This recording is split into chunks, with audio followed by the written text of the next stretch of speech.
Jesus tinha à sua disposição mais de 12 legiões de anjos. Poderia ter entrado em Jerusalém com uma demonstração de poder que teria feito tremer toda Roma. No entanto, escolheu um jumento, um animal emprestado, sem pedegui, sem treinamento especial. E essa decisão não foi fraqueza nem casualidade. Em Mateus capítulo 26, versículo 53, Jesus mesmo disse: "Acaso pensas que não posso agora orar a meu Pai, e que ele não me daria mais de 12 legiões de anjos?" Ele não disse, "Não tenho poder", disse, "Tenho todo o poder e escolho não usá-lo." Essa é a diferença que hoje pode mudar a tua vida. Porque talvez você também esteja cansado de montar cavalos que não te correspondem. O cavalo da aparência, o do controle, o de buscar que o mundo te aplauda. E hoje, Deus quer te mostrar que a verdadeira grandeza não precisa de espetáculo, que o que começa em humildade termina em glória, e que a lição escondida em um jumento empoeirado há 2000 anos tem uma mensagem direta para o que você está vivendo agora mesmo. Se o teu coração precisa desta palavra hoje, escreva nos comentários: "Hoje desço do cavalo do orgulho e subo no jumento da humildade. Jesus é o meu rei e não preciso dos aplausos do mundo." Amém. E fique até o final, porque o que vem pode transformar a forma como você mede o seu próprio valor. Comecemos. Número 1. O rei que pode, mas não quis. Jesus pode entrar em Jerusalém como entram os reis deste mundo, rodeado de força visível, impondo medo, obrigando todos a reconhecê-lo pelo peso de uma demonstração impossível de ignorar. Pôde fazê-lo. Tinha autoridade para fazê-lo. Tinha poder para fazê-lo. E, no entanto, não quis. Aí começa uma das lições mais profundas do Domingo de Ramos. Porque o coração humano quase sempre pensa que o poder só conta quando se exibe, que a grandeza só vale quando impressiona, que a autoridade precisa de cenário, barulho e aplauso. Mas Cristo desarmou essa lógica com uma decisão que continua confrontando o orgulho de todos nós. Ele sabia quem era, por isso não precisou gritar. Quantas vezes você e eu vivemos presos na necessidade de provar? Provar que valemos, provar que somos capazes, provar que não somos fracos, provar que merecemos ser levados a sério. E essa corrida desgasta a alma, porque nunca termina. Sempre aparece alguém que duvida, alguém que minimiza, alguém que exige uma nova prova, alguém que muda de opinião de um dia para o outro. Viver para convencer o mundo é uma forma silenciosa de escravidão. Por fora parece força, mas por dentro é cansaço, ansiedade e uma sede interminável de aprovação. Por isso essa cena de Jesus, entrando em um jumentinho, toca tão profundo, porque revela que a verdadeira autoridade não nasce da insegurança, mas da identidade. Quando o Senhor diz em Mateus 26:53, "Acaso pensas que não posso agora orar a meu Pai, e que Ele não me daria mais de 12 legiões de anjos?" Não está falando como alguém limitado, mas como alguém absolutamente consciente do seu poder. Jesus não estava indefeso. Jesus estava contido, não estava perdendo o controle. Estava governando seus atos a partir de uma obediência perfeita ao Pai. 12 legiões de anjos não é uma imagem pequena. É uma declaração imensa. Mais de 72 mil seres celestiais sob a autoridade do Filho. E, ainda assim, escolhe o caminho humilde. Escolhe o jumentinho. Escolhe a mansidão. Escolhe avançar sem espetáculo. Isso não é fraqueza. Isso é majestade em sua forma mais pura. Aí está a diferença que muda a vida de quem a entende. A insegurança grita. A segurança em Deus sussurra. A alma que não sabe quem é precisa se anunciar a todo momento. Mas aquele que descansa no que o Pai diz a seu respeito já não vive mendigando reconhecimento. Jesus não precisou de um cavalo de guerra para parecer rei, porque já era rei. Não precisou de uma coroa de ouro para ser Senhor, porque já era Senhor. Não precisou de aplausos constantes, porque sua identidade não dependia da multidão que um dia grita hosana e pouco depois pede crucificação. E esse contraste também fala com você. Se o seu valor depende da reação das pessoas, você viverá ferido por cada silêncio, por cada rejeição e por cada falta de reconhecimento. Mas se o seu valor descansa em Deus, você começará a caminhar com uma paz que o mundo não pode te dar nem tirar. Há algo sagrado no poder contido. Um fogo de artifício faz barulho por um instante e depois desaparece. Um vulcão adormecido, por outro lado, impõe respeito sem precisar explodir diante de todos. Assim era Jesus no domingo de Ramos. Não vinha vazio, não vinha diminuído, não vinha tentando parecer humilde. Ele era a humildade encarnada, o Rei do céu descendo sem perder uma única gota de glória. Como diz 2 Coríntios 8:9, sendo rico, por amor a nós se fez pobre. Essa é a revolução do Evangelho. Cristo não desceu porque valia menos, desceu porque amou mais. Se esvaziou não porque lhe faltasse autoridade, mas porque a humildade era o veículo escolhido pelo céu para revelar o coração de Deus. Talvez hoje Deus queira arrancar de você um peso que você carrega há muito tempo. O peso de aparentar, o peso de sustentar uma imagem, o peso de ter que provar a todos que você pode, que você merece, que você vale. Olhe para Jesus entrando em Jerusalém e aprenda esta verdade que poucos entendem.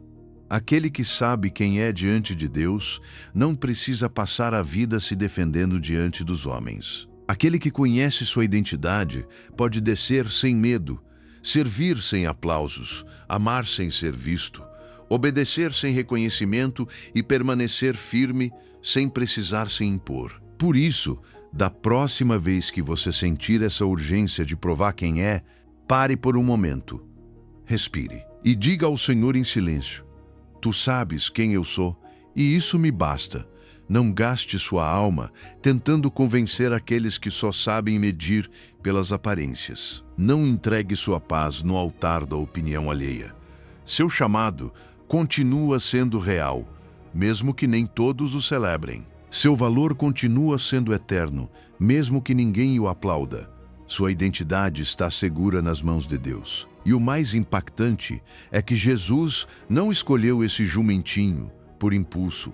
Não foi um gesto improvisado, foi uma declaração profética, planejada por Deus muito antes. Porque o jumento que carregou o rei também levava uma mensagem para todo aquele que hoje está cansado de fingir força. O céu levanta de uma maneira que a terra não entende. Número 2. O jumento não foi acidente, foi profecia. Há momentos na vida em que a alma olha para o próprio caminho e não entende nada. Observa a lentidão do processo, a simplicidade dos recursos, a aparente pequenez do que está vivendo e começa a pensar que talvez Deus esteja improvisando, que talvez não haja um plano claro, que talvez tudo tenha se tornado confuso até mesmo para o céu. Mas o Domingo de Ramos destrói essa mentira com uma cena que parece pequena e ainda assim está carregada de eternidade. O jumento não foi uma coincidência, não foi um detalhe decorativo, não foi uma solução de última hora.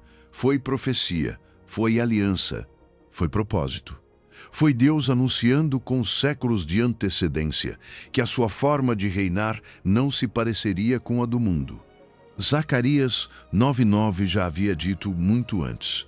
O rei viria justo, salvador e humilde, montado em um jumento e um jumentinho filho de jumenta. Que palavra impressionante! Não foi escrita depois dos acontecimentos, como quem ajusta a história para dar sentido.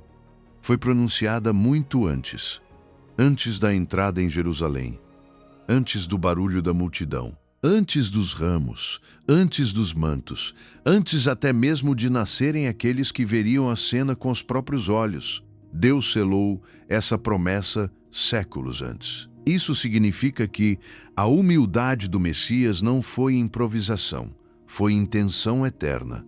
Foi uma linguagem escolhida pelo céu para revelar que o verdadeiro poder não precisa de espetáculo. Pense nisso por um momento. 500 anos. Gerações inteiras nasceram e morreram sem ver o cumprimento. Mas Deus não esqueceu uma única linha do que havia dito. Enquanto os impérios mudavam, enquanto os homens levantavam seus próprios reinos, enquanto a história parecia avançar em direções imprevisíveis, o plano de Deus permanecia intacto. O jumento já estava no coração do Pai. A entrada humilde já estava escrita. A redenção já tinha forma. E se Deus pôde sustentar durante séculos uma promessa tão específica, também pode sustentar o desenho da sua vida, mesmo que agora você não entenda a forma que está tomando. Isaías 46:10 diz que ele anuncia o que há de vir desde o princípio, e desde a antiguidade o que ainda não foi feito. Deus não improvisa com você. Não descobre o seu destino enquanto você avança. Não corrige no meio do caminho como se algo tivesse saído do controle. Ele já viu o que você ainda não vê. Ele já conhece o sentido daquilo que agora parece lento, silencioso e até decepcionante. O que você chama de atraso, ele pode estar chamando de preparação. O que você chama de pouco, ele pode estar chamando de exato. O que você chama de confusão, ele pode estar usando como o caminho preciso para algo muito mais alto do que você consegue imaginar hoje. E eu sei que às vezes dói olhar para a própria vida e sentir que ela não tem a forma que você sonhou. Dói ver outros avançando em cavalos de aparente vitória, enquanto você mal consegue caminhar em um processo que parece humilde e comum. Dói quando a alma compara, quando a mente se acelera, quando o coração se pergunta se não haveria outro caminho mais brilhante, mais rápido, mais reconhecido. Mas olhe novamente para a cena de ramos. Ninguém teria escolhido um jumento para a entrada mais importante do ministério público de Jesus. No entanto, esse foi o veículo escolhido por Deus. Não porque faltassem opções, mas porque essa era a opção que melhor revelava o coração do reino. Há um paradoxo glorioso aqui. O mundo pensa que o grande sempre vem envolto em grandeza visível, mas Deus, muitas vezes, esconde o eterno dentro do pequeno. Ele faz isso para humilhar o orgulho humano, faz para quebrar nossas medidas falsas, faz para nos ensinar que a sua glória não depende da aparência do instrumento. 1 de Reis 1:33 mostra que, até mesmo na história de Israel, a mula ou o jumento podiam comunicar uma intenção de paz e um sinal de realeza diferente da lógica militar. Jesus não escolheu uma pobreza improvisada, escolheu um símbolo, escolheu uma declaração profética, escolheu dizer: "O meu reino não vem como o mundo esperava." Imagine um arquiteto parado sobre um terreno vazio. Outros veem apenas poeira, pedras soltas e mato seco, mas ele vê cômodos, colunas, janelas, vida futura. Assim Deus vê o seu processo. Onde você vê um caminho modesto, ele vê cumprimento. Onde você vê demora, ele vê precisão. Onde você vê uma história simples demais, ele vê uma profecia em movimento. Talvez o seu jumento de hoje, essa etapa humilde, essa obediência silenciosa, essa espera que você não entende, seja exatamente o veículo que o Senhor escolheu para te levar ao lugar certo. Por isso, hoje você precisa parar de desprezar o pequeno. Pare de comparar o seu processo com o cavalo de outra pessoa. Para de chamar de insignificante aquilo que Deus pode ter desenhado com séculos de antecedência. Escreva isso no mais profundo do seu espírito. O meu processo não é improvisação, é propósito. O meu caminho não é acidente, é plano. Deus planeja em séculos aquilo que eu quero entender em minutos. E quando essa verdade desce ao coração, algo muda. Você já não corre desesperado para parecer grande. Você começa a descansar na certeza de que, mesmo sem entender tudo, o Deus que profetizou o jumento também sabe exatamente o que está fazendo com você. Número 3. Cavalo de guerra, vesses, jumento de paz. Jesus não entrou em Jerusalém como entram os reis deste mundo. Não apareceu montado sobre um cavalo de guerra. Não chegou com uma imagem desenhada para impor medo. Não buscou estremecer as multidões com uma demonstração de força visível. Entrou sobre um jumento. E essa decisão, que muitos leem como um detalhe menor, na verdade carrega uma verdade que pode mudar completamente a forma como você entende a sua vida, as suas lutas e os seus relacionamentos. Porque o céu estava enviando uma mensagem muito clara. O verdadeiro poder nem sempre se manifesta atacando. Muitas vezes se manifesta trazendo paz. E isso confronta diretamente o coração que vive em tensão, em defesa constante, em cansaço silencioso, acreditando que toda batalha precisa ser lutada para não perder valor. Isaías 9:6 chama Cristo de príncipe da paz, não príncipe de guerra, não conquistador de territórios pela força, não soberano que precisa esmagar para reinar. Príncipe da paz. E essa revelação não é decorativa, é a essência do seu reino. Porque um príncipe da paz não pode entrar com a linguagem da violência se vem revelar o coração do Pai. Jesus sabia perfeitamente o que fazia quando escolheu aquele animal. No mundo antigo, um rei que entrava montado em um cavalo enviava um sinal de confronto, de poder militar, de ameaça. Mas um rei que entrava em um jumento ou em uma mula comunicava outra coisa.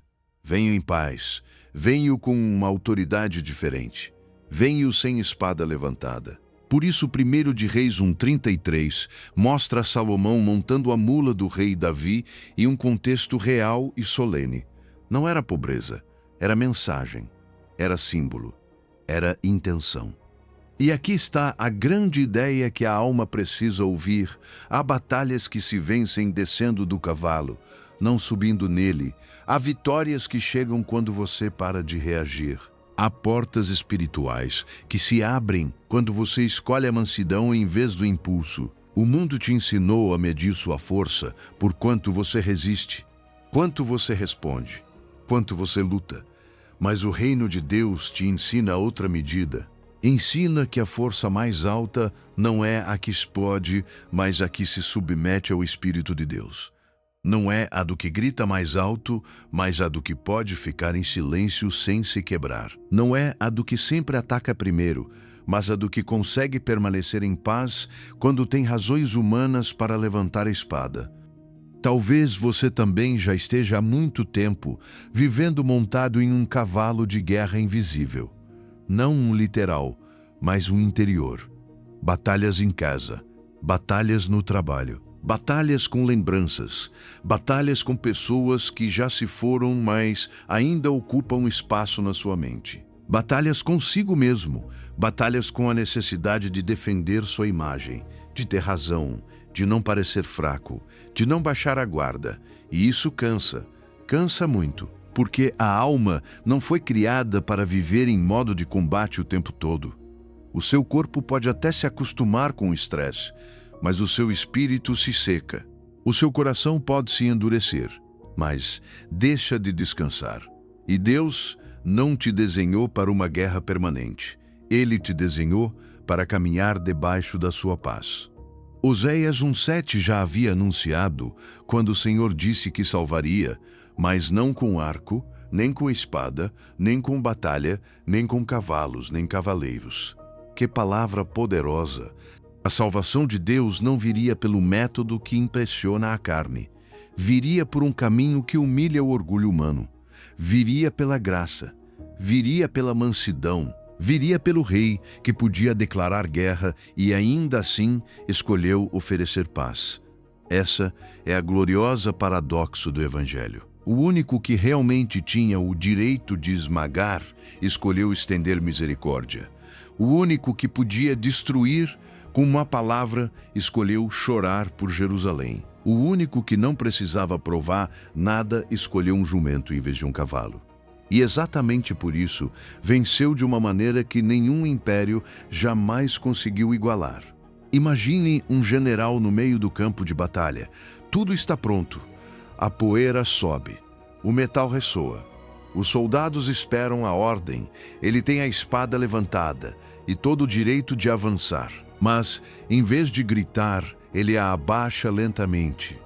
Você ouve o som do aço voltando para a bainha. Os outros não entendem. Pensam que é fraqueza. Pensam que ele está recuando. Mas ele sabe algo que os outros ainda não conseguem ver. Nem toda vitória precisa de sangue. Nem toda conquista precisa de violência. Nem toda autoridade precisa de barulho. Assim fez Jesus. Embainhou a espada cósmica e montou um jumento. E, desde esse momento, o céu deixou claro que a paz também é uma forma de poder, e às vezes a mais alta de todas. Por isso hoje, você precisa identificar qual é esse cavalo do qual deve descer. Talvez seja uma discussão que você continua alimentando. Talvez seja um ressentimento que você justifica. Talvez seja uma luta interna que rouba o seu sono. Talvez seja essa necessidade de responder sempre, de se defender sempre, de controlar sempre. E o Senhor hoje te diz com ternura: você não precisa lutar todas as batalhas. Eu luto por você. A sua tarefa não é sustentar uma guerra infinita. A sua tarefa é descansar na minha paz. Há batalhas que se vencem descendo do cavalo. E o dia em que você entende isso, algo se rompe dentro de você. Você já não precisa viver provando força o tempo todo. Já não precisa aparentar dureza para sentir valor. Já não precisa lutar por tudo. Porque você descobre que o mesmo Deus que enviou o seu Filho como príncipe da paz também pode sustentar a sua vida quando você escolhe soltar a espada e caminhar humildemente com Ele. Número 4. A armadilha do reconhecimento humano. Vou falar com você com ternura, mas também com verdade, porque esta é uma das armadilhas mais dolorosas do coração humano. Todos, em algum momento, já quisemos nos sentir vistos, aprovados, celebrados. Todos já esperamos aquela palavra que nos confirme que temos valor, que importamos, que o que fazemos tem peso. E, em um nível humano, isso não parece ruim. O problema começa quando o reconhecimento deixa de ser um presente ocasional e se torna uma necessidade diária. Quando o aplauso dos outros vira o ar da sua identidade. Quando um olhar de aprovação te levanta, mas um de indiferença te destrói. Aí você já não está vivendo a partir da verdade de Deus, mas a partir da maré instável da opinião humana. Foi exatamente isso que Jesus nunca permitiu. No domingo de Ramos, a multidão gritava hosana, estendia mantos, levantava ramos, celebrava sua entrada. Parecia o momento perfeito para se apoiar no entusiasmo popular, para aceitar esse reconhecimento e construir sobre ele. Mas Cristo não entregou o seu coração a essa emoção coletiva, porque conhecia algo que você também precisa entender se quer ser livre. A multidão é instável. As pessoas mudam. Os que hoje te celebram, amanhã podem te ignorar. Os que hoje te exaltam, amanhã podem te questionar. E se o seu valor está amarrado à voz delas, você viverá subindo e descendo sem descanso. É forte perceber que os mesmos lábios que disseram hosana terminaram dizendo crucifica-o. As mesmas mãos que agitaram ramos depois se endureceram. A mesma cidade que parecia recebê-lo com honra se tornou cenário de rejeição. E essa cena não fala apenas deles, também fala de nós. Quantas vezes você já viveu o seu próprio domingo e sexta-feira? Alguém te admirou e depois te virou as costas. Alguém falou com carinho em público e te feriu em privado. Alguém te fez sentir importante por um momento e depois agiu como se você não significasse nada. Isso dói porque revela uma realidade difícil de aceitar. O reconhecimento humano tem prazo de validade. Por isso, João 2:24 ao 25 diz que Jesus não confiava neles, porque conhecia a todos e não precisava que ninguém lhe desse testemunho do homem, pois ele sabia o que havia no homem. Que revelação profunda! Jesus não construiu a sua identidade sobre o que as pessoas diziam a seu respeito, porque já descansava plenamente no que o Pai havia dito. Não precisava da aprovação da multidão para saber quem era. Não precisava ser sustentado por vozes instáveis, porque sua identidade estava ancorada na voz eterna. E aí está a liberdade que Deus quer te dar. Não a liberdade de deixar de amar as pessoas, mas a liberdade de deixar de depender delas para se sentir valioso. Jeremias 17:5 adverte que maldito o homem que confia no homem e faz da carne o seu braço. Não é uma palavra de condenação sem sentido. É um aviso de amor. É Deus dizendo: filho meu, filha minha, se você colocar a sua paz em um terreno tão instável, viverá seco por dentro. Não porque as pessoas sejam sempre más, mas porque são humanas. Mudam, se cansam, se distraem, erram, esquecem. Se você fizer da opinião delas a medida do seu valor, a sua alma viverá em sequidão, sempre esperando uma confirmação que nunca poderá te sustentar por completo. Imagine uma casa construída à beira do mar. Quando a maré sobe, tudo parece lindo. A água brilha, a paisagem encanta, a vista emociona. Mas quando a maré desce, ficam expostas as algas, a areia revolvida, os restos que a água devolveu. Assim também é o reconhecimento humano. Tem momentos altos que emocionam, mas sempre tem descidas que expõem a sua fragilidade. Se a sua identidade depende dessa maré, você terá dias de euforia e dias de ruína. Mas se a sua vida está edificada sobre a rocha do que Deus diz, então você pode permanecer em paz, mesmo quando o mar muda. Talvez hoje você precise identificar aquela pessoa cuja opinião controla demais as suas emoções. Não para odiá-la, não para se fechar ao amor, mas para reconhecer que você entregou a ela um lugar que pertence somente a Deus. Talvez você esteja consultando a reação dela para saber se é suficiente. Talvez esteja medindo o seu valor pela proximidade, pela aprovação, pelo tom, pela atenção. E o Senhor hoje te chama a recuperar esse terreno santo. A opinião dela não define o seu valor. A multidão não decide a sua identidade. Nenhum aplauso humano tem autoridade para te nomear como só Deus pode. Hoje Deus te diz: eu não mudo de opinião sobre você. Não te celebro no domingo e te abandono na sexta-feira. Não te aplaudo quando você parece forte e te rejeito quando parece frágil. O meu amor não tem marés. O meu olhar sobre a sua vida não oscila. O que declarei sobre você quando te formei, continuo sustentando hoje. Você é meu. Você é amado. Você é valioso.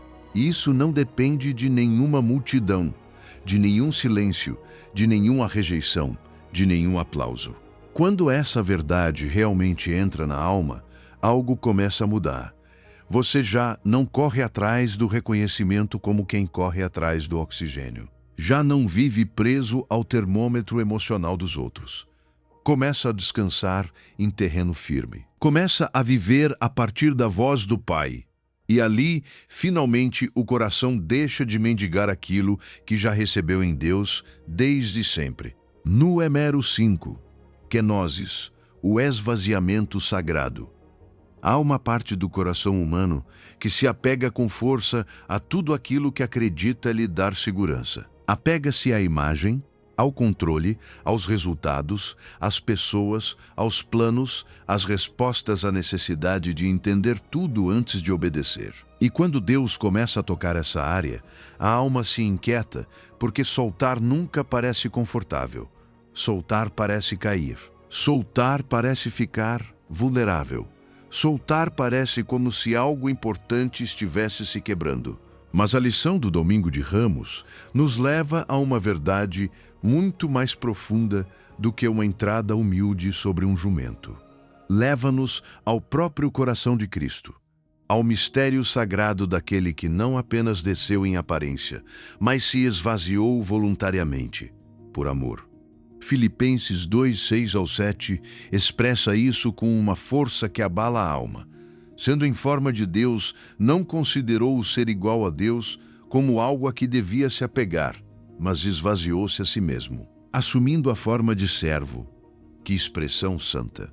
Esvaziou-se a si mesmo. Ninguém o obrigou, ninguém arrancou a sua glória, ninguém tirou à força os seus privilégios. Ele o soltou. Ele escolheu se esvaziar. Ele decidiu descer. E aí se revela uma das formas mais altas de poder que existem, porque o verdadeiro poder nem sempre se manifesta retendo. Às vezes se manifesta soltando. Às vezes a maior força não está em apertar mais, mas em abrir as mãos diante do Pai. A kenosis, esse esvaziamento sagrado, não significa que Jesus deixou de ser Deus, significa que escolheu não se apegar ao que legitimamente lhe pertencia. Escolheu o caminho do servo, escolheu a dependência, escolheu submeter a sua vontade humana ao plano do Pai. E isso muda a forma como você deve olhar para suas próprias lutas. Porque muitas vezes você pensa que soltar é perder. Pensa que se render é desaparecer. Pensa que deixar de controlar é permitir que tudo desmorone. Mas em Cristo você descobre algo completamente diferente. Esvaziar-se diante de Deus não te destrói, te prepara, não te empobrece, te purifica, não te anula, te alinha. Hebreus 5:8 diz que, embora fosse filho, aprendeu a obediência por meio daquilo que sofreu. Essa palavra traz muito consolo, porque significa que até o caminho do filho incluiu processo, custo e sofrimento. Soltar não foi automático, não foi superficial, não foi uma emoção passageira, foi uma obediência vivida, foi uma entrega real. Então não se condene se para você também é difícil. Não se senta menos espiritual porque abrir as mãos te dá medo. Não se envergonhe por sentir que ainda quer controlar muitas coisas. O verdadeiro esvaziamento toca áreas profundas, toca a necessidade de se defender, toca o medo de que, se você não sustentar tudo, tudo vai cair. Mas ouça isso com calma. Mãos fechadas não podem receber nada novo.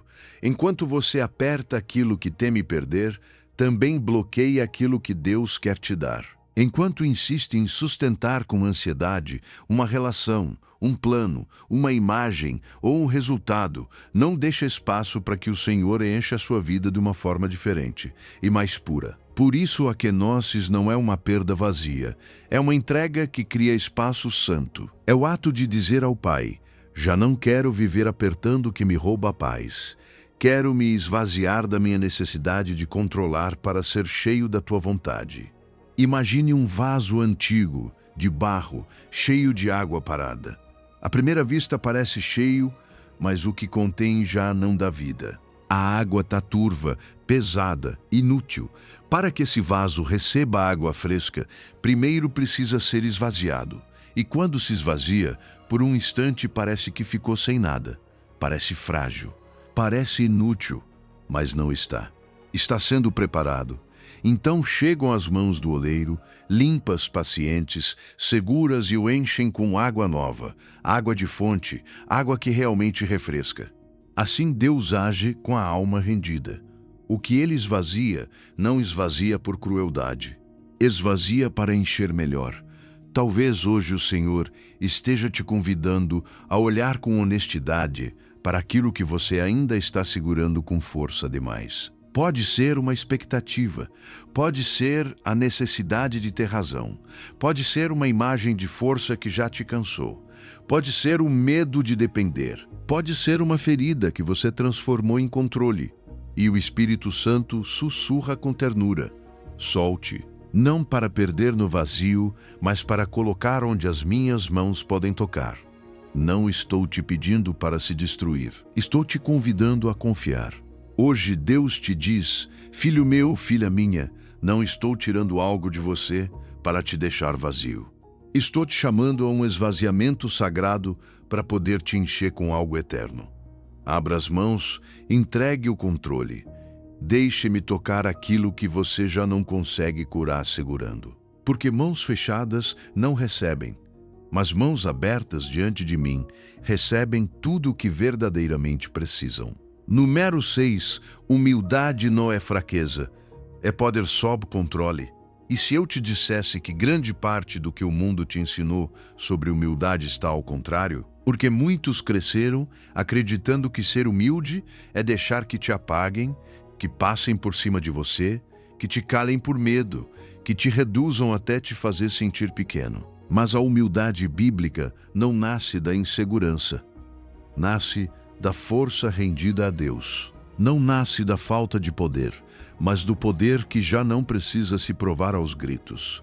E essa é justamente uma das lições mais profundas do Domingo de Ramos. Jesus não escolheu um jumento porque fosse fraco. Escolheu porque era tão forte, tão seguro de quem era, tão firme em sua identidade diante do Pai, que não precisou de um cavalo de guerra para provar nada a ninguém.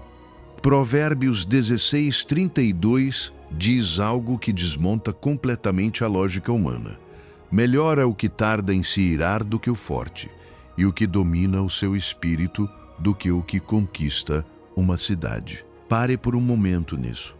A palavra de Deus está dizendo que governar a si mesmo por dentro é maior do que conquistar algo por fora, que dominar a sua reação vale mais do que submeter uma cidade inteira, que conter o seu impulso, a sua ira, o seu orgulho, a sua necessidade de responder exige mais força do que muitas vitórias visíveis. Então não, a humildade não é para fracos. A humildade é para os verdadeiramente fortes, para aqueles que já não precisam usar o seu poder para se elevar. Há uma imagem muito reveladora por trás da mansidão bíblica. No mundo antigo, essa ideia estava ligada a um cavalo poderoso que havia sido domado. Não era um animal sem força.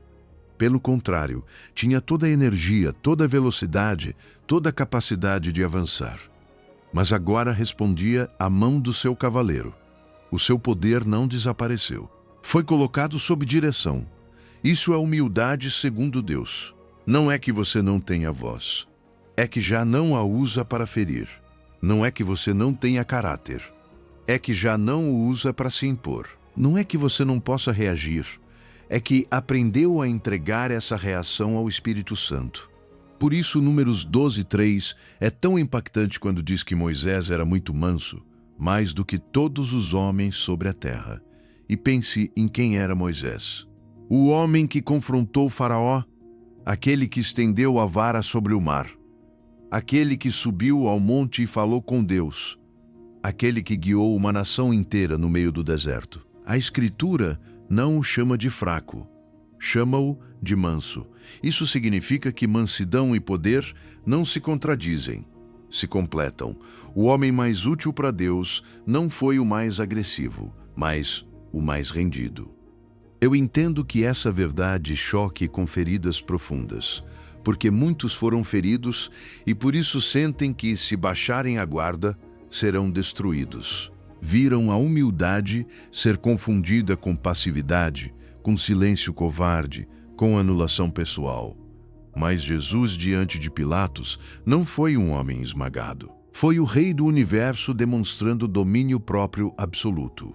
Podia responder, podia desfazer tudo com uma palavra, podia chamar todo o céu para intervir. E, no entanto, escolheu o silêncio, não por fraqueza, mas por obediência. Não por medo, mas por autoridade interior. Esse silêncio de Cristo teve mais peso do que todos os gritos do império. O mundo continua dizendo que o forte é o que levanta mais a voz, o que sempre tem a última palavra, o que nunca cede, o que responde mais duro. Mas Deus revela outra medida. Forte é aquele que pode perdoar quando tem motivos para se vingar. Forte é aquele que pode servir quando poderia exigir ser servido. Forte é aquele que pode esperar quando tudo dentro dele quer se apressar. Forte é aquele que sabe conter o seu espírito quando a sua carne pede para explodir. Essa é a força que vem do alto. Essa é a força que o céu honra. Essa é a força que Jesus modelou quando escolheu o jumento de paz em vez do cavalo de guerra. Imagine um rio caudaloso descendo com toda a sua força, batendo em pedras, arrastando galhos, destruindo tudo que encontra pelo caminho. Esse rio tem poder sim, mas sem direção só destrói. Agora imagine esse mesmo rio contido, canalizado, colocado sob controle. Então deixa de destruir e começa a gerar vida, ilumina cidades, move turbinas, irriga campos. Assim também acontece com o seu caráter quando Deus o governa. A humildade não apaga sua força. Ela a ordena. Não te diminui. Te torna útil. Não tira a sua intensidade. A consagra. Por isso, da próxima vez que alguém te provocar e você sentir que tem todo o direito de reagir, pare, faça uma pausa, respire e pergunte em silêncio: serei mais forte se responder? Ou se me contiver diante de Deus? Talvez esses poucos segundos sejam o lugar onde o Espírito Santo comece a formar em você uma força mais alta, mais pura, mais semelhante a Cristo. Porque humildade não é ausência de poder. Humildade é poder sob controle. E quando a sua força deixa de servir ao ego e passa a servir a Deus, então você já não é uma corrente que destrói. Você se torna um canal por onde a glória do Senhor pode fluir. Número 7. O que Deus valoriza? Vestes. O que? O mundo aplaude. E se eu te dissesse que o espelho com o qual você tem se olhado durante anos está invertido? E se aquilo que o mundo te ensinou a perseguir com desespero quase não tivesse peso na balança do céu? Porque foi exatamente isso que Jesus veio revelar no Domingo de Ramos. Enquanto todos esperavam um rei montado sobre força visível, sobre brilho político, sobre grandeza espetacular, o Filho de Deus escolheu um jumento. Enquanto o mundo sonhava com um trono, ele abraçou a humildade.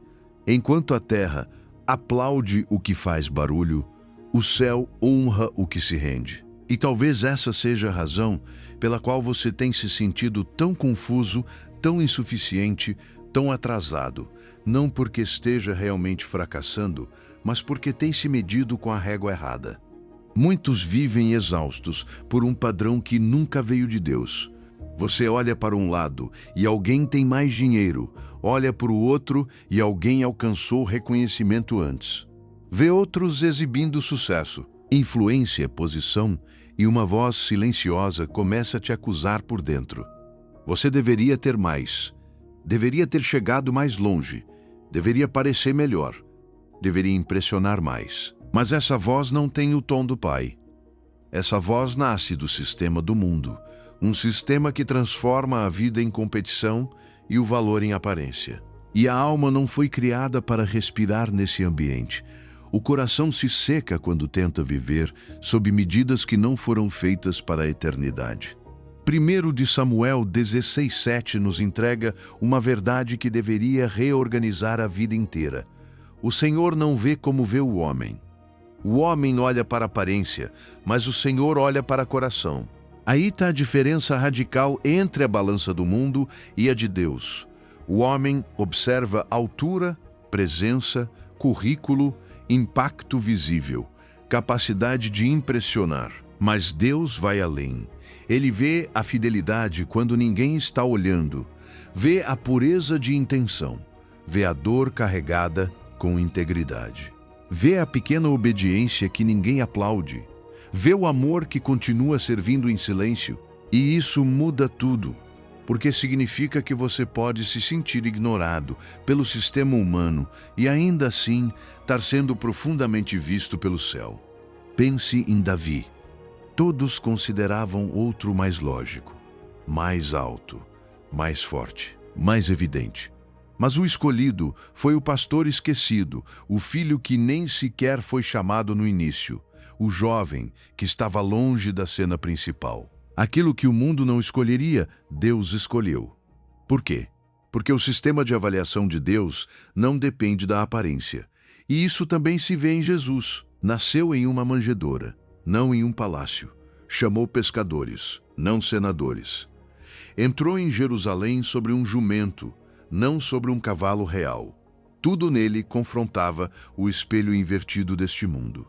1 de Coríntios 1:27 diz que Deus escolheu as coisas loucas do mundo para envergonhar os sábios e as fracas do mundo para envergonhar as fortes. Que palavra libertadora! Deus não recruta por currículo.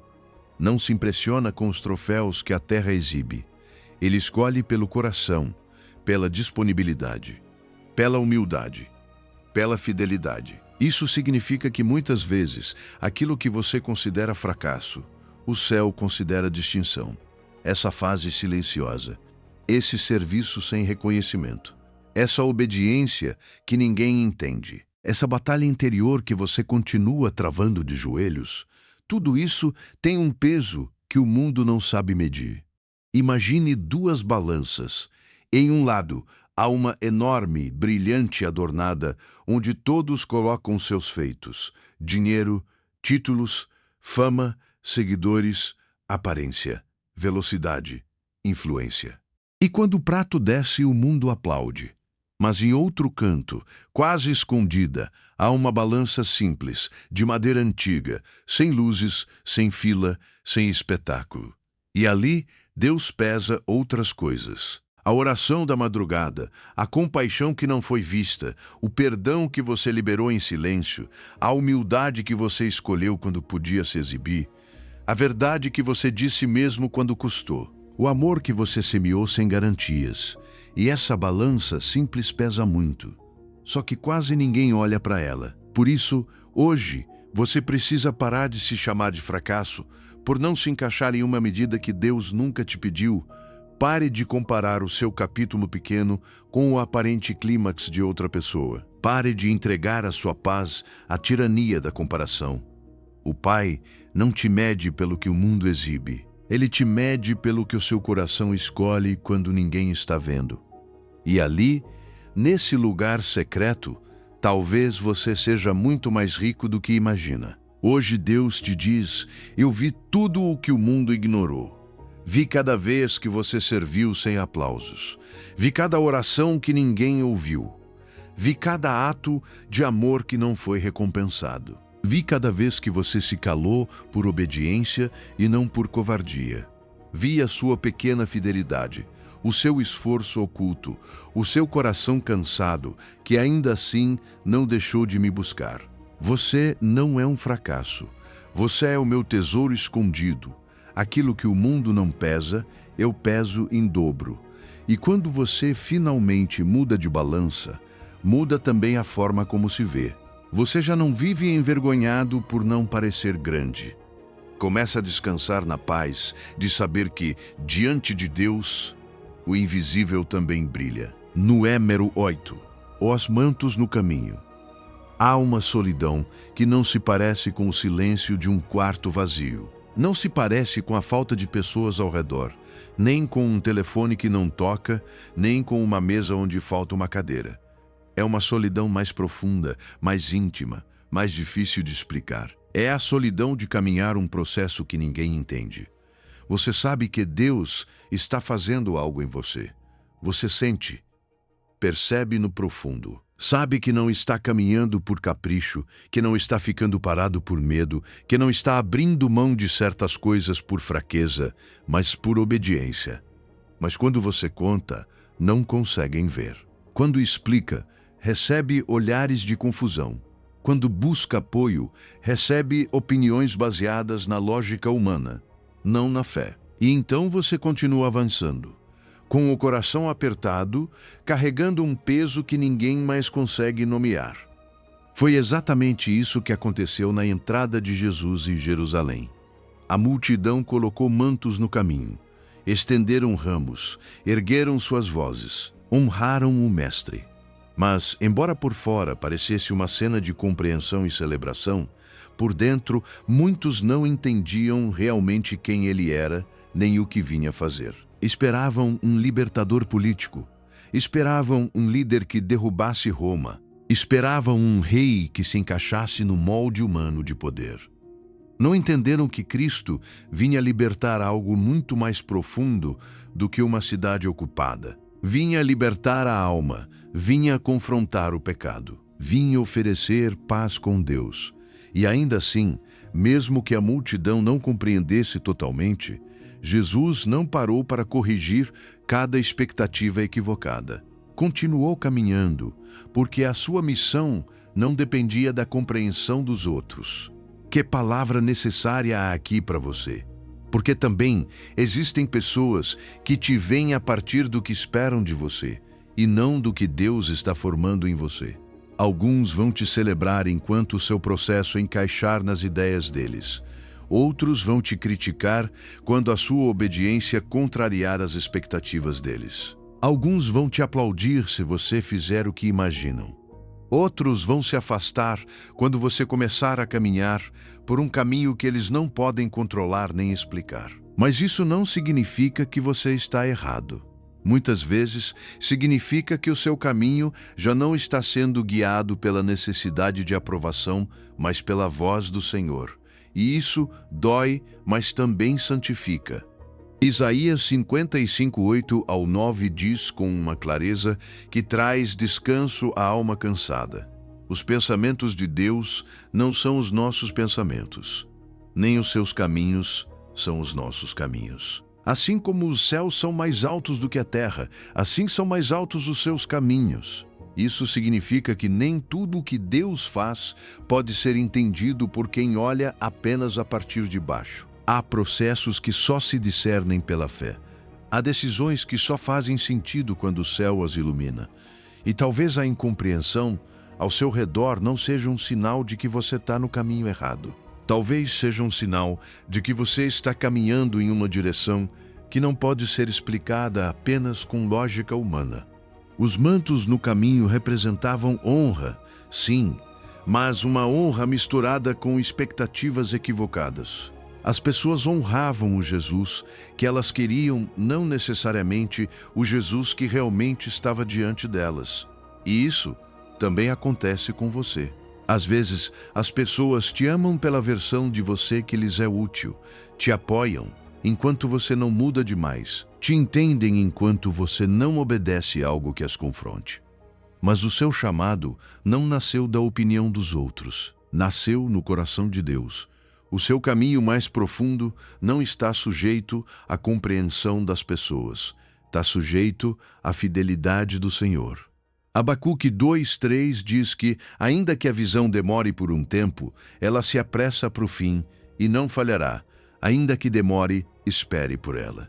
Que consolo santo! O seu processo não está suspenso no vazio, não está perdido, não está quebrado. Tem tempo, tem direção, tem cumprimento, mesmo que hoje ninguém veja, mesmo que ninguém celebre, mesmo que até você tenha dias em que seja difícil entender o que Deus está fazendo. A visão não falhará. O que Deus começou no secreto não ficará enterrado para sempre. Imagine um rio subterrâneo correndo debaixo da terra. Ninguém vê, ninguém aplaude, ninguém sequer suspeita que ele está ali. E, ainda assim, esse rio alimenta raízes, enche poços, sustenta árvores, prepara colheitas. Sua obra não acontece na superfície, acontece no oculto. Assim também é o seu processo. A sua obediência silenciosa, a sua espera, a sua renúncia, o seu crescimento no invisível estão alimentando algo que ainda não veio à luz. E quando finalmente emergir, muitos vão querer admirar o fruto, sem saber que tudo começou em um lugar secreto, onde apenas Deus estava olhando. Por isso, hoje, você precisa fazer as pazes com o fato de que nem todos entenderão o seu caminho, nem todos saberão por que você faz o que faz, nem todos celebrarão a sua obediência. E está tudo bem. A sua obediência não precisa de audiência. O seu chamado não precisa que todos o entendam. Só precisa que Deus o tenha confirmado. Se Ele falou, caminhe, se Ele abriu o caminho, Avance. Se ele colocou a sua mão sobre o seu processo, continue mesmo que ninguém aplauda. Hoje Deus te diz: eu vejo o seu rio subterrâneo. Eu sei o que estou formando em você quando ninguém mais percebe. Eu entendo esse processo que nem você mesmo consegue explicar completamente. Você não precisa que o mundo compreenda para que ele seja real. Continue caminhando, continue obedecendo, continue confiando, porque o que hoje parece invisível, um dia virá à superfície com tanta clareza que todos reconhecerão que foi a minha mão que te sustentou em silêncio durante todo esse tempo. No Número 9, o choro sobre Jerusalém. Há dores que não nascem diretamente da sua própria ferida, mas ainda assim te quebram por dentro. É a dor de olhar para alguém que você ama, tomar decisões que o estão afastando da vida, da paz, da verdade, e sentir que você não pode obrigá-lo a parar.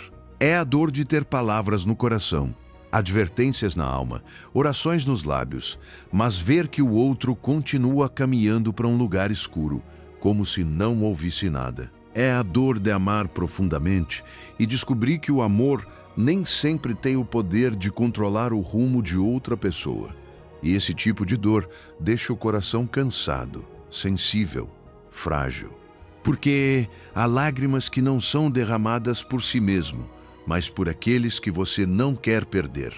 Foi exatamente isso que aconteceu em um dos momentos mais marcantes do Domingo de Ramos. Enquanto a multidão levantava suas vozes, enquanto os mantos cobriam o caminho, enquanto parecia que a cidade inteira celebrava, Jesus fez algo que quase ninguém esperava. Não se deixou levar pela emoção do momento. Não se embriagou com o hosana do povo. Não sorriu como alguém que finalmente recebe a aprovação que merece. Jesus chorou. E não chorou em silêncio, tentando manter a compostura para não incomodar ninguém. Chorou de verdade. Chorou com o coração aberto. Chorou porque via o que os outros não conseguiam ver. Como diz Lucas 19:41 ao 42, quando se aproximou da cidade e a viu, chorou sobre ela, dizendo: se também tu conhecesses, ao menos neste teu dia, o que é para tua paz, que cena tão santa e tão dolorosa. A cidade gritava celebração, mas o Senhor via destruição. A multidão falava de vitória imediata, mas Cristo discernia a cegueira espiritual que os levava a rejeitar justamente aquilo que poderia salvá-los. E aqui há uma verdade muito profunda. A verdadeira humildade não é apenas uma postura modesta, não é apenas abaixar a cabeça, não é apenas não querer se exibir. A humildade de Cristo também era compaixão ardente, era a capacidade de olhar além da festa e chorar por aquilo que outros não entendiam. Há pessoas que confundem humildade com frieza. Pensam que ser espiritualmente maduro significa não sentir muito, não se envolver, não chorar, não se deixar afetar pela dor dos outros. Mas Jesus destrói essa ideia. Ele foi o mais humilde de todos e também um dos mais sensíveis. O seu coração não se endureceu para se proteger. Não se tornou indiferente para não sofrer. Não escolheu a distância emocional como mecanismo de defesa. Pelo contrário, amou tanto que permitiu que a dor dos outros o atravessasse. E isso não o tornou fraco, o tornou santo, o tornou puro, o tornou profundamente semelhante ao coração do Pai. Talvez você conheça bem esse tipo de choro. Talvez você tenha orado por um filho, por uma filha, por um irmão, por uma mãe, por um amigo, por alguém que ama e vê seguir caminhos que lhe fazem mal. Talvez tenha sentido a impotência de não poder fazer mais. Talvez já tenha aconselhado, já tenha demonstrado amor, já tenha divertido com ternura. E ainda assim a pessoa continua sem ouvir. E então surge a pergunta que pesa na alma: como amar sem me destruir? Como manter um coração sensível sem ficar despedaçado por aquilo que não posso controlar? A resposta começa em Cristo. Ele chorou, mas não se desesperou. Sentiu profundamente, mas não abandonou o propósito. Amou com intensidade, mas não tentou substituir a liberdade do outro pelo controle. Sua compaixão era profunda, mas continuava rendida ao Pai. Por isso, o Salmo 126:5 traz tanta esperança ao dizer que os que semearam com lágrimas com alegria colherão. As suas lágrimas não são desperdício, não são fraqueza inútil, não são água caindo sobre terra morta sem sentido. Nas mãos de Deus, as lágrimas derramadas por amor se tornam semente, tornam-se intercessão viva. Cada vez que você chora por alguém diante do Senhor, algo está sendo semeado em um terreno que você não pode transformar com força humana, mas que Deus pode tocar com a sua graça. Imagine uma chuva suave caindo sobre um campo seco. Ninguém a aplaude, ninguém a recompensa, ninguém lhe dá nome. Ela simplesmente cai sobre o pó, sobre as rachaduras, sobre sementes enterradas que ninguém lembra. E no dia seguinte, quando o sol volta a brilhar, começa a surgir um verde que antes não existia. Assim são as suas lágrimas diante de Deus. Parece que você apenas está sofrendo, mas na verdade também está regando. Parece que você só está carregando dor, mas na verdade também está semeando esperança. E um dia, no tempo do Senhor, você verá brotar coisas que nasceram no secreto de uma oração quebrantada. Então, não se envergonhe da sua sensibilidade. Não chame de fraqueza aquilo que o próprio Cristo demonstrou no seu caminho para Jerusalém.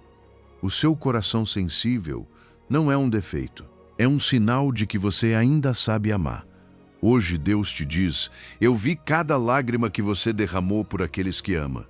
Nenhuma caiu no vazio, nenhuma foi ignorada, nenhuma se perdeu no chão. Eu as recolhi, eu as ouvi, eu as transformarei em colheita, porque as lágrimas que ninguém vê, eu sei transformar em fruto. Número 10. A humildade como imã da presença de Deus. Feche por um momento o ruído de fora e olhe com os olhos da alma para uma imagem simples, mas profundamente reveladora. Imagine uma montanha alta, orgulhosa, imponente, admirada por todos desde baixo. Seu topo parece glorioso, mas quando você se aproxima, descobre outra verdade. É seco, frio, castigado por ventos fortes, sem fruto, sem sombra, sem água retida. Agora, abaixe o olhar para o vale. Ali o ar muda, a terra tem cheiro de vida, o orvalho toca as folhas, a água corre entre as pedras com um som manso. Há frescor, há verdor, há descanso. E a razão é simples: a chuva não permanece no topo, a chuva sempre desce ao vale. Assim também é a presença de Deus. Ela não repousa na altura do orgulho, mas na profundidade da humildade. Talvez você tenha orado muitas vezes e tenha sentido um céu de bronze. Talvez tenha buscado a Deus com palavras, com esforço, com jejum, com disciplina, e ainda assim algo dentro de você continua dizendo: não o sinto perto. E isso dói, porque quando a alma anseia por Deus e parece não encontrá-lo, tudo se torna mais pesado.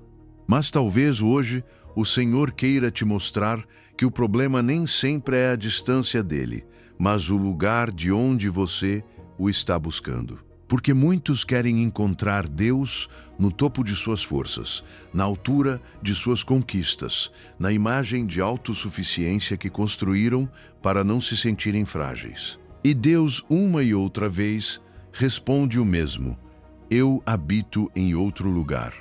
Como diz Isaías 57:15, o alto e sublime, o que habita a eternidade, o santo, declara que habita na altura e na santidade, mas também com quebrantado e humilde de espírito, para vivificar o coração dos humildes. Que mistério tão terno e tão poderoso! O Deus mais alto do universo escolhe viver com o coração mais rendido. Não diz que habita com o mais impressionante. Não diz que derrama sua presença sobre o mais aplaudido. Não diz que se manifesta ao que aparenta mais força. Diz que habita com o humilde. Isso significa que a humildade não é apenas uma virtude moral, é a direção para onde Deus envia a sua presença. E aqui é onde essa verdade se torna íntima, porque talvez você tenha confundido proximidade com desempenho. Pensou que se fizer mais, se conquistar mais, se mostrar mais forte, então sentirá mais a Deus. Mas o reino não funciona assim. O orgulho, até mesmo o orgulho silencioso, cria altura. E a altura espiritual pode parecer admirável de longe, mas por dentro costuma estar seca. Esse orgulho nem sempre grita. Às vezes, apenas sussurra coisas como: eu posso sozinho, não preciso de ajuda, eu sei o que faço, eu tenho que sustentar tudo. E enquanto o coração fala assim, a chuva continua procurando um vale onde permanecer. O Salmo 34:18 diz que perto está o Senhor dos quebrantados de coração e salva os contritos de espírito, não dos aparentes, não dos autossuficientes, não dos que sabem esconder a necessidade, dos quebrantados, dos contritos, dos que já deixaram de fingir que não precisam de nada, dos que se atrevem a se apresentar diante de Deus sem a armadura do ego, sem a maquiagem espiritual, sem o discurso perfeito. Porque a presença de Deus não se sente mais perto quando você se eleva, mas quando finalmente se rende. E isso também confronta, porque Tiago 4,6 diz que Deus resiste aos soberbos e dá graça aos humildes. Não diz que resiste ao fraco. Não diz que resiste ao quebrado. Resiste ao soberbo. Que palavra tão séria! Você pode parecer correto por fora e ainda estar distante por dentro se seu coração permanece fechado. E também pode chegar diante de Deus com um passado ferido, com uma história quebrada, com dúvidas, com cansaço, com lágrimas e senti-lo perto como nunca antes, se vier com humildade verdadeira. Porque Deus não habita a perfeição fingida. Deus habita a necessidade reconhecida. Por isso, hoje, você não precisa subir mais alto. Precisa descer, precisa tornar-se vale diante de Deus. Precisa dizer com honestidade: Senhor, já não quero sustentar minha vida a partir do orgulho. Já não quero parecer forte enquanto por dentro me seco. Já não quero te buscar no topo do meu controle. Quero te encontrar no vale da minha rendição. E ali, justamente ali, algo muda. Porque quando o coração se humilha, a presença deixa de ser teoria e se torna abrigo. Torna-se água, torna-se descanso. Hoje, Deus diz à sua alma: não estou longe de você. Estou mais perto do que você imagina. Mas não me procure no alto, no lugar onde você quer provar que consegue com tudo. Procure-me embaixo, na sua necessidade, na sua vulnerabilidade, na sua verdade, no seu quebrantamento rendido. É ali que eu habito. É ali que eu desço. É ali que eu derramo a minha chuva. A humildade é a direção para onde envio a minha presença. E quando o seu coração se torna vale, o meu abraço finalmente encontra onde repousar. No Emero 11, despojar-se do ego, a liberdade de não ter que ser. Há um cansaço que não aparece no rosto com a mesma facilidade com que se sente na alma. Nem sempre se manifesta no corpo, nem sempre se percebe nos olhos, nem sempre pode ser explicado com palavras. Mas pesa. É o cansaço de sustentar uma imagem. O esgotamento de ter que ser forte quando por dentro você está tremendo. De sorrir quando gostaria de chorar. De responder, estou bem, quando na verdade você se sente confuso, ferido ou vazio. Essa fadiga não nasce apenas do trabalho. Nasce de viver por muito tempo tentando ser a versão de você que os outros esperam, em vez de descansar na verdade de quem você é diante de Deus. E essa é uma das prisões mais silenciosas do coração humano, porque a máscara parece te proteger, faz você sentir que ninguém pode te ferir se não vê a sua vulnerabilidade. Faz você acreditar que estará seguro se mantiver a postura correta, a imagem adequada, a força suficiente para que ninguém suspeite das suas rachaduras. Mas o que parece refúgio termina sendo prisão. Porque essa versão fabricada de você precisa ser alimentada, defendida, sustentada, maquiada, corrigida, e chega um ponto em que manter a imagem cansa mais do que enfrentar o problema real. Você já não vive com liberdade, vive atuando. Já não descansa na graça. Descansa, quando muito, em uma aparência que nunca te deixa respirar plenamente. Por isso a entrada de Jesus em Jerusalém confronta tanto a alma, porque ele, sendo rei, não escolheu um formato que protegesse sua imagem diante da multidão. Não se cercou de sinais externos de poder para garantir que todos o levassem a sério. Não entrou com uma coroa visível, nem com exército, nem com um cavalo de conquista, nem com nada que se encaixasse no molde do ego humano. Entrou humilde, verdadeiro, despojado da necessidade de impressionar. E ali nos mostrou que o valor real não nasce do que você aparenta, mas do que o Pai colocou em você antes mesmo de qualquer olhar humano. Gálatas 2:20 diz com uma profundidade que pode libertar uma vida inteira: com Cristo estou juntamente crucificado, e já não vivo eu, mas Cristo vive em mim. Essa frase não fala de anular a sua existência, mas de crucificar esse falso centro que vive para sustentar uma imagem. Esse é o ansioso que precisa de aprovação. Esse ego que está sempre olhando quem observa, quem valida, quem critica, quem aplaude. Quando Paulo diz, já não vivo eu, está falando de uma morte santa, a morte do personagem, a morte do orgulho que precisa ser alguém diante dos homens para não se sentir pequeno. E essa morte não deixa vazio, deixa espaço para Cristo. E Cristo não precisa de máscara.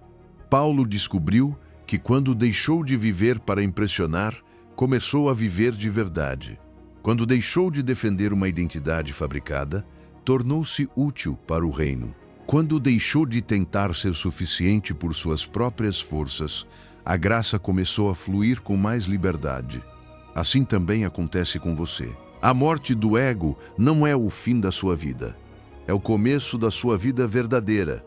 É como tirar uma fantasia que você veste há tantos anos que já quase esqueceu o seu rosto real. No início dói, dá medo, dá vergonha, faz você se sentir exposto, mas depois vem algo precioso: ar, descanso, verdade, presença, liberdade. João 3,30 resume com uma beleza tremenda: é necessário que ele cresça, mas que eu diminua. Que palavra tão limpa! Diminuir não é desaparecer em fracasso.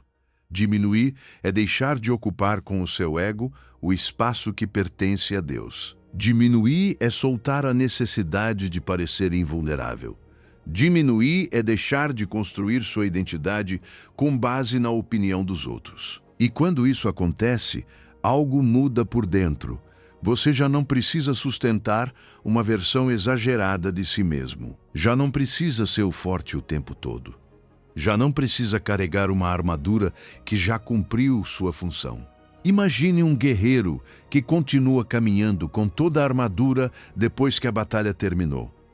Capacete, peitoral, escudo, proteções. Já não há inimigo à frente, mas ele continua carregando o peso como se ainda estivesse em combate. E não percebe que o que agora o esgota não é a guerra, mas a armadura que já não precisa. Assim vivem muitas pessoas. Continuam usando dureza, autossuficiência, aparência, controle e distância emocional, não porque ainda sejam necessários, mas porque já se acostumaram a se esconder atrás deles. Mas chega um momento na presença de Deus em que a alma para, solta o capacete, deixa cair o peitoral e volta a sentir o vento. Isso é liberdade. Isso é descansar sem atuação. Hoje, Deus te diz algo profundamente eterno. Comigo, você não precisa dessa armadura. Pode vir com suas rachaduras, com suas dúvidas, com suas cicatrizes, com os seus cansaços, com o seu rosto real. Eu não te pedi perfeição. Te pedi presença. Não te pedi uma imagem impecável. Te pedi o coração. Tire a máscara. Deixe-me ver quem você realmente é. Porque esse rosto, o verdadeiro, não me assusta. Esse é o rosto que eu amo. E quando o ego morre, finalmente nasce a liberdade de não ter mais que ser o que o mundo exige, mas aquilo que Deus sonhou. Nu é mero dose, a entrada silenciosa, quando Deus age sem ruído. Eu sei que às vezes você espera algo grande, um sinal impossível de ignorar, um trovão no meio da noite. Uma voz que sacuda o ambiente, uma mensagem tão evidente que não deixe nenhuma dúvida. E quando isso não acontece, o coração começa a pensar que Deus está em silêncio, que talvez não esteja se movendo, que talvez a sua vida seja simples demais, repetitiva demais, comum demais para que o céu se incline sobre ela. Mas é aí que essa lição do Domingo de Ramos toca algo muito profundo, porque Jesus não entrou em Jerusalém envolto em estrondo imperial. Não veio montado sobre um cavalo que fizesse o chão tremer. Veio em santo silêncio sobre um jumento emprestado, como se o Pai quisesse te ensinar, desde o início, que a sua obra mais poderosa muitas vezes chega disfarçada de normalidade. Pense em uma semente enterrada debaixo da terra. Ninguém a vê, ninguém a celebra, ninguém para admirar o que está acontecendo ali embaixo. Há apenas escuridão, pressão, umidade e silêncio. Mas é justamente nesse lugar onde parece que nada está acontecendo que a semente está vivendo um momento mais decisivo da sua existência. Sua casca se rompe, sua forma antiga se quebra, algo novo começa a empurrar de dentro. Tudo isso acontece sem ruído, sem aplausos, sem testemunhas. Assim também Deus realiza muitas de suas obras mais profundas na alma. Enquanto você pensa que nada está acontecendo, Ele está rompendo estruturas antigas, abrindo caminhos interiores, semeando uma vida nova que ainda não aparece na superfície. A história bíblica está cheia desse tipo de movimento silencioso. Um presépio em Belém, anos ocultos em Nazaré, um carpinteiro em uma pequena aldeia, um jumento preso nos arredores de Jerusalém. E ainda assim, ali estava o Deus eterno escrevendo redenção. A grandeza de Deus muitas vezes se esconde dentro de cenas que o mundo chamaria de comuns, porque o céu não precisa chamar atenção para ser glorioso. E isso deveria te dar muita paz, porque significa que o Senhor também pode estar se movendo na sua rotina, nos seus dias simples, nas suas conversas breves, nos seus cansaços, nesses momentos em que você não vê nada espetacular, mas algo dentro de você começa a se alinhar. 1 de Reis 19 Dotan revela isso com uma clareza preciosa. Elias esperava o Senhor no vento forte, depois no terremoto, depois no fogo. Mas o Senhor não estava ali. Depois veio um sussurro suave e delicado. E ali estava Deus, que forma tão terna de se revelar. O Deus infinito escolhendo um sussurro. O Criador do universo falando em voz baixa. Isso significa que, se você só busca Deus no impressionante, pode perder a forma mais comum com que Ele te visita, porque a sua presença nem sempre chega como um abalo. Muitas vezes, chega como uma paz suave que você não sabe explicar, como uma palavra que te sustentou no momento certo, como uma pausa no meio do dia em que, por um instante, você sentiu que não estava sozinho. E aqui há outra verdade que a alma precisa abraçar. O silêncio de Deus nem sempre é ausência. Às vezes é uma forma mais profunda de presença. Sofonias 3,17 diz que o Senhor está no meio de você, poderoso, e que se calará por amor. Se calará por amor. Que frase tão linda! Às vezes, o amor de Deus é tão profundo, tão terno, tão envolvente, que não precisa de muito ruído para se fazer presente. Como uma mãe que se senta ao lado do filho doente e não precisa falar para que ele saiba que não está sozinho.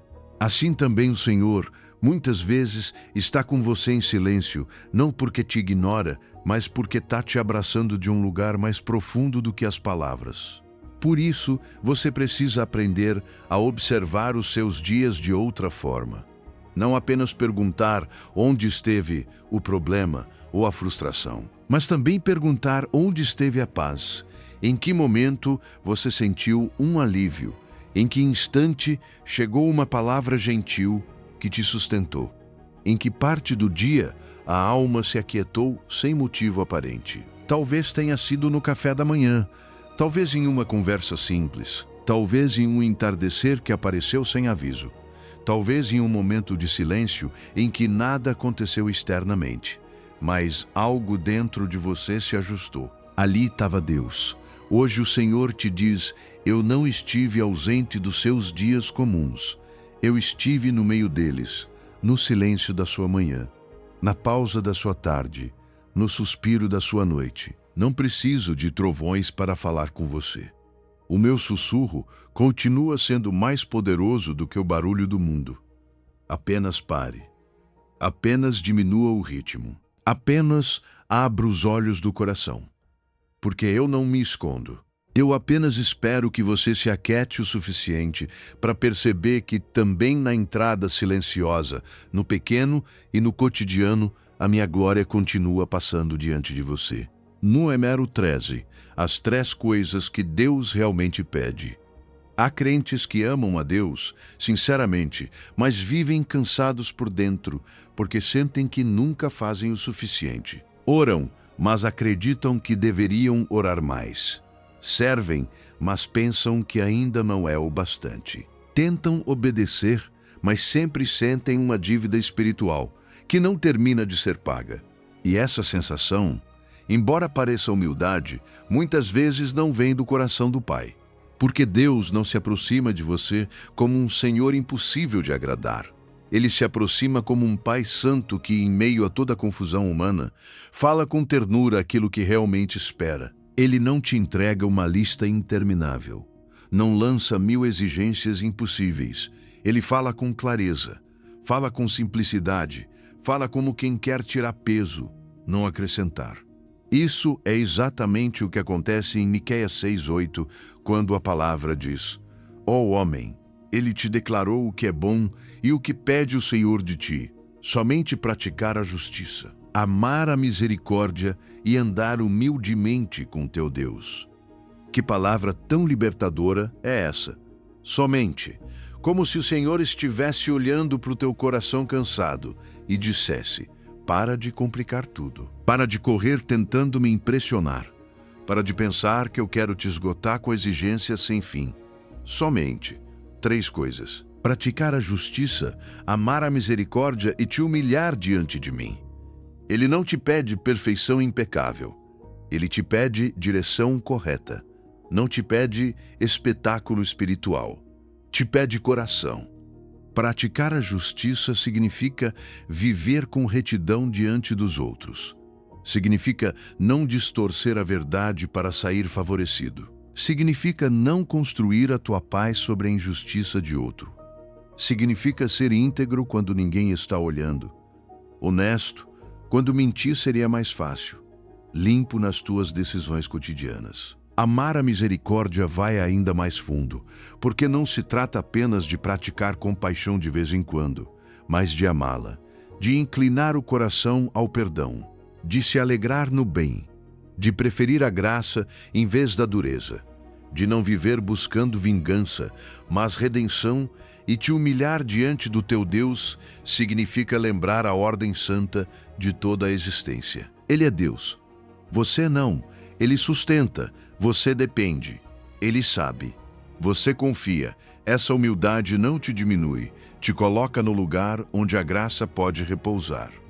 Deuteronômio 10:12 diz algo semelhante, com outras palavras, quando pergunta o que pede o Senhor de ti, senão que o temas, andes nos seus caminhos, o ames e o sirvas de todo o teu coração e de toda a tua alma. Desde o princípio, o desejo de Deus nunca foi te esmagar com religião. Seu desejo sempre foi ter o teu coração. Mas a religião humana complica aquilo que Deus simplifica. A religião diz: faça mais, prove mais, produza mais, e talvez então você seja suficiente.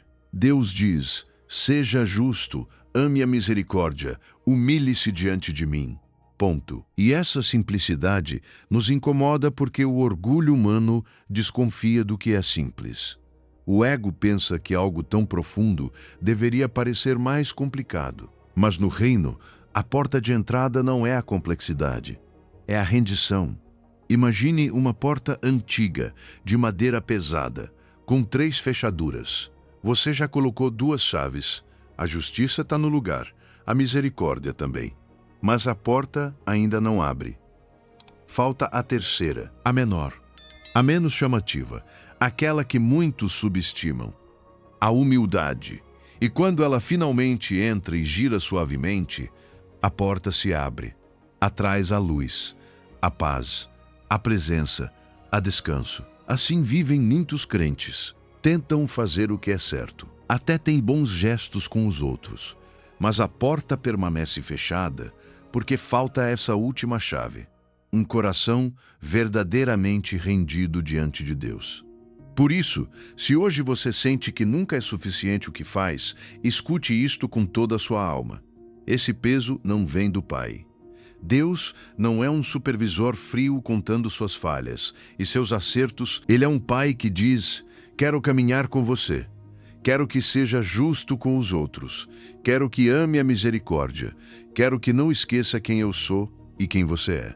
Isso é tudo. O resto, deixa comigo. Ele não está pedindo que você seja impressionante. Está te chamando a ser verdadeiro. Não está pedindo uma vida de desempenho exaustivo.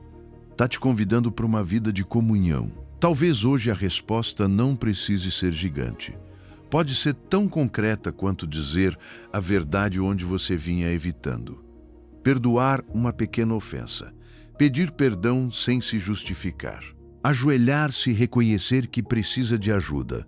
Às vezes, a mudança mais profunda começa com uma dessas 3 chaves usada com sinceridade. E quando isso acontece, a alma começa a respirar de outra forma. Já não vive tentando pagar uma dívida impossível. Começa a caminhar com Deus. Hoje Deus te diz: pare de correr para me impressionar. Eu não estou medindo o teu valor pela quantidade de coisas que você faz. Estou olhando o teu coração. Ele é justo, é compassivo, é humilde. Então venha, a porta está aberta, eu estou do outro lado te esperando. Porque Deus não pede perfeição. Deus pede 3 chaves. No Hemero 14, o jumento também foi escolhido. Quero falar agora com a pessoa que se sente comum. Aquela que olha para a própria vida e não encontra nada que aos olhos do mundo pareça extraordinário. Aquela que pensa que outros têm mais voz, mais talento, mais preparo, mais carisma, mais história, mais brilho. Aquela que em silêncio já se perguntou muitas vezes: o que Deus poderia fazer com alguém como eu? Se esse pensamento já passou pelo seu coração, escute com muita atenção. Porque uma das verdades mais ternas e restauradoras do Domingo de Ramos está justamente aqui. Não foi só Jesus que foi escolhido para entrar em Jerusalém dessa maneira. O jumento também foi escolhido. E isso muda completamente a forma como você deve se olhar. Em Lucas 19:31, quando Jesus envia seus discípulos para buscar o animal, ele lhes dá uma frase que ressoa com uma força imensa. O Senhor precisa dele. Pare um momento nessas palavras. O Senhor precisa dele. O Senhor, o Criador do céu e da terra, aquele que sustenta o universo pela palavra do seu poder, aquele que poderia ter ordenado aos anjos que o carregassem, aquele que não depende de ninguém e, ainda assim, diz: eu preciso. Não sobre um cavalo majestoso, não sobre um símbolo impressionante de poder.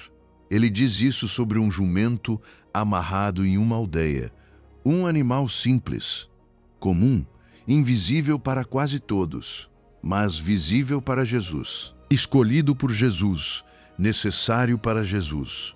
Que consolo tão profundo há nisso, porque aquele jumento não tinha nada de espetacular para oferecer.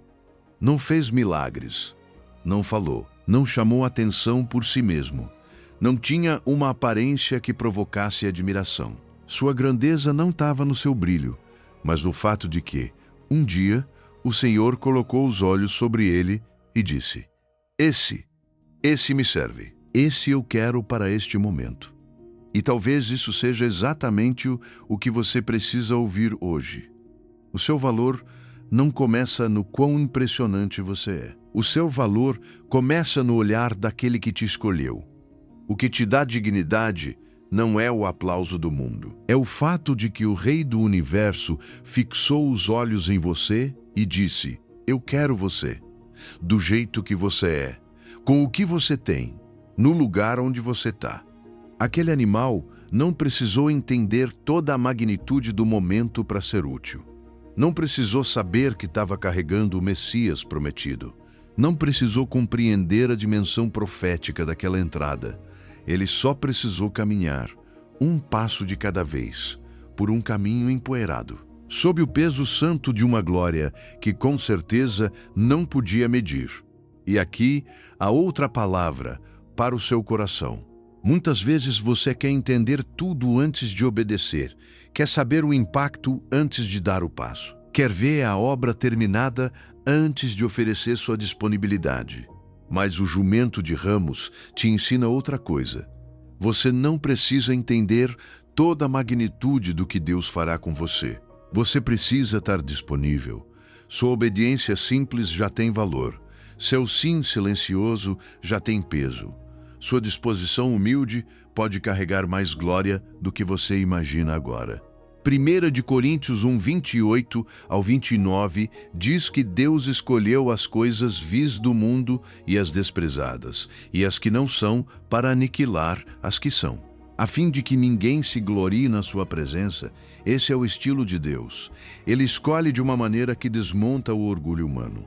Ele toma o que parece pequeno, para que a glória não se confunda. Usa o que o mundo ignora, para que fique claro que o poder vem dele. E isso não te diminui. Isso te eleva de uma forma mais profunda, porque significa que a sua aparente insignificância não é um obstáculo para Deus. É o cenário perfeito para que a graça dele se manifeste com mais clareza. Imagine um violino antigo, esquecido em um canto, coberto de poeira, com marcas do tempo na madeira. Muitos passariam direto. Ninguém apostaria nele. Mas o mestre entra, o toma em suas mãos, ajusta cada corda, limpa a superfície, apoia o instrumento sobre o ombro e começa a tocar. De repente, o ambiente se enche de uma música que ninguém esperava, e todos entendem algo. O valor do instrumento não estava em como ele parecia abandonado, mas nas mãos que o tocaram. Assim também é com você. Talvez você se sinta gasto, simples, pouco notado, até esquecido. Mas o que realmente importa não é como você parecia no canto. O que importa é que o Mestre te escolheu. Hoje Deus te diz com ternura: não se desqualifique mais. Não continue chamando de comum aquilo que eu escolhi. Não diga não sou suficiente quando a minha graça já decidiu repousar sobre a sua vida. Eu não te escolhi pelo seu currículo, pelos seus talentos extraordinários, nem pela impressão que você causa. Eu te escolhi porque te amo. Eu te escolhi porque o meu poder se aperfeiçoa no que parece pequeno. Eu te escolhi porque a sua disponibilidade vale mais para mim do que toda a autossuficiência do mundo. O Senhor precisa de você não porque Ele carece de algo, mas porque em seu amor decidiu te dar a honra de participar da sua obra. Coloque a sua mão sobre o peito e escute essa verdade até que ela desça ao mais profundo da sua alma. O Senhor precisa de mim, do jeito que sou, com o que tenho. Onde estou, essa frase pode curar anos de comparação, de vergonha e de sensação de inutilidade. Porque Deus não procura capacidade para impressionar os homens. Deus procura disponibilidade para revelar a sua glória. E quando você finalmente para de se ver pela medida do mundo e começa a se ver pela escolha do céu, descobre que não era insignificante. Você era instrumento esperado pelo Rei. Número 15. Caminhar humilde até a tua cruz. Há decisões que não se anunciam com barulho. mas mudam uma vida inteira. Nem sempre chegam como uma emoção intensa, nem como uma força repentina que te transforma de um dia para o outro. Às vezes chegam como um sim trêmulo, mas sincero, como uma rendição silenciosa, como um momento em que a alma, cansada de lutar para sustentar a própria imagem, de defender o orgulho, de buscar reconhecimento, finalmente abaixa a cabeça diante de Deus e diz: Senhor, não quero mais seguir o meu caminho, quero aprender o teu.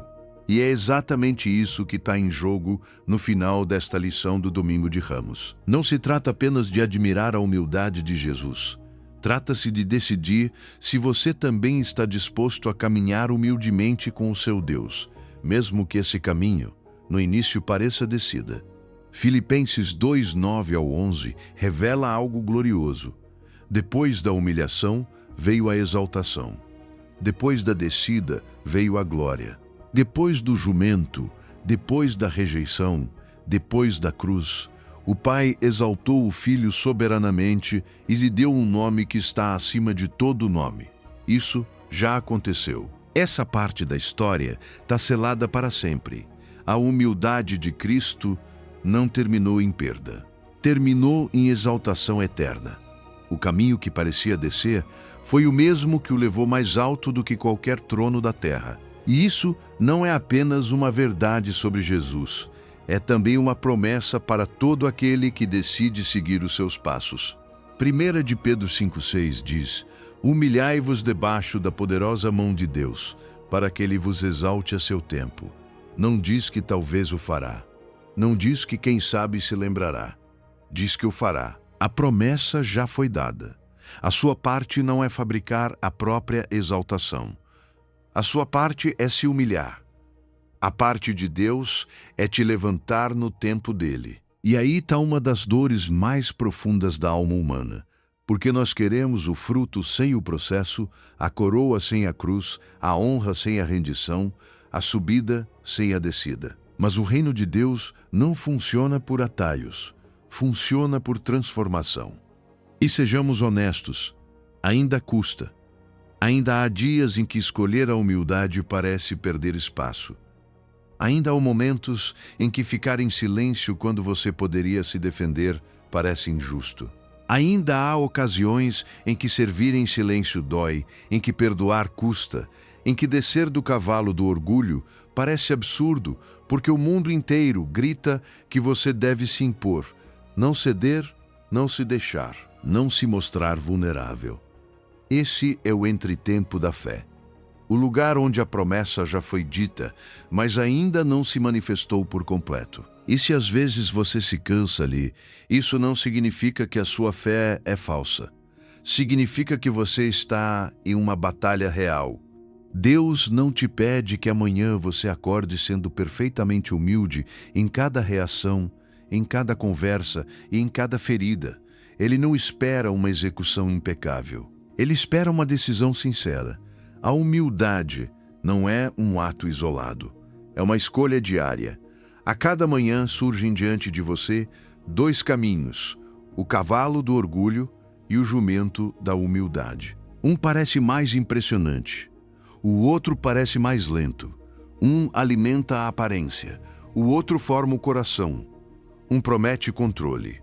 O outro promete comunhão. E, embora o cavalo seduza mais a carne, somente o jumento te leva ao lugar onde Deus quer te encontrar. Imagine uma trilha que desce por uma colina.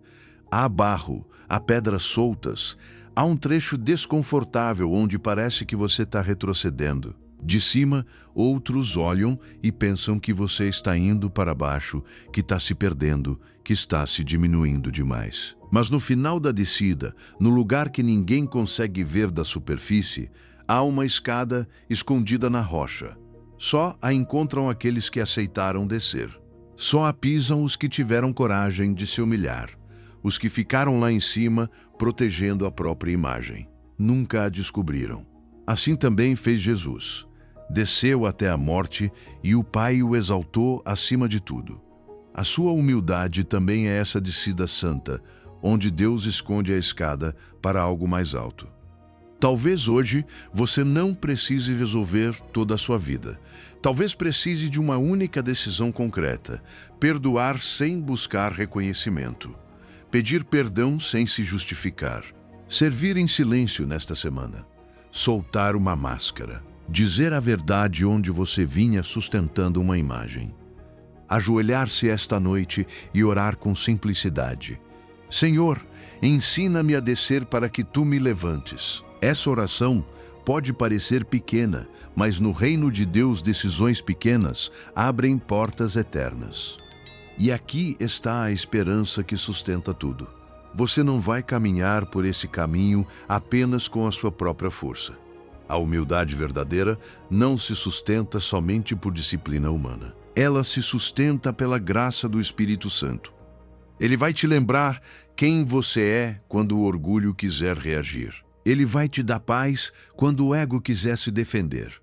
Ele vai te sustentar quando servir em silêncio doer. Ele vai te ensinar a confiar no tento do Pai, porque o que começa em humildade termina em glória. Hoje Deus te diz: o caminho que parece descida é o caminho que conduz à ressurreição. O que hoje você entrega com lágrimas, amanhã florescerá com propósito. Milile-se debaixo da minha mão e espere. Não se desespere por causa do tempo. Não busque ao cavalo do orgulho. Escolha o caminho do meu filho, porque descer é a rota de Deus para subir. E a decisão que você tomar hoje, ainda que pareça silenciosa, pode mudar para sempre a forma como você viverá a partir de amanhã. Caminhamos juntos por um caminho profundo hoje. E antes que você continue o seu dia, quero que grave 3 verdades no seu coração. Primeira, o verdadeiro poder não precisa de espetáculo.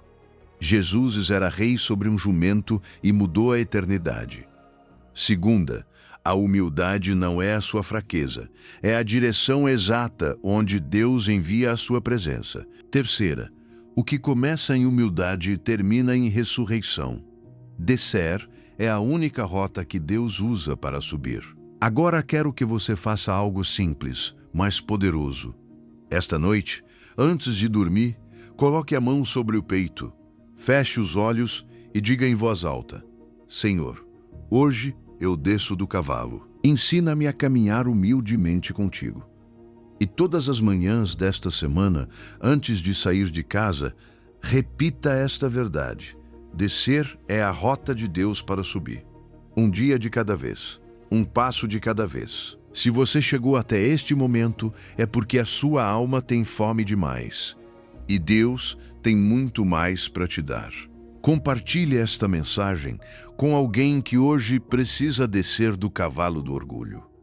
Talvez alguém que esteja cansado de aparentar, ou alguém que não se sente suficiente. Esta palavra pode ser a chuva que essa pessoa precisa. E se você ainda não está inscrito, eu te convido a fazer parte desta família, onde toda semana há uma palavra fresca de Deus te esperando. Se esta mensagem tocou o seu coração, escreva nos comentários: hoje eu desço do cavalo do orgulho e subo no jumento da humildade. Jesus é o meu rei e eu não preciso dos aplausos do mundo. Amém. Descer é a rota de Deus para subir. Que o Deus que escolheu um jumento em vez de um trono te ensine que a sua humildade é a sua maior força. Que a sua presença encha cada vale da sua vida e que a sua paz guarde o seu coração desde hoje e para sempre. Em nome de Jesus. Amém.